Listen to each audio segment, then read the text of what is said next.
Kelab Johor Darul Ta'zim, JDT, mengumumkan pelantikan jurulatih baharu dari Sepanyol, Xisco Munoz. Pengumuman besar ini dibuat menerusi sebuah hantaran di laman Johor Southern Tigers yang memperkenalkan Xisco Munoz selaku pengendali baharu pasukan Harimau Selatan itu. Dari Sepanyol ke England, dan kini ke Johor.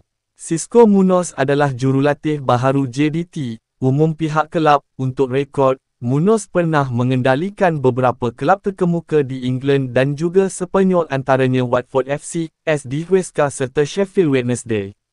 Kelab terakhir yang dibimbing Munoz adalah DAC Dunajska Streda yang bersaing di Liga tertinggi Slovakia selama 1 tahun sebelum mengambil haluan berbeza pada November 2024.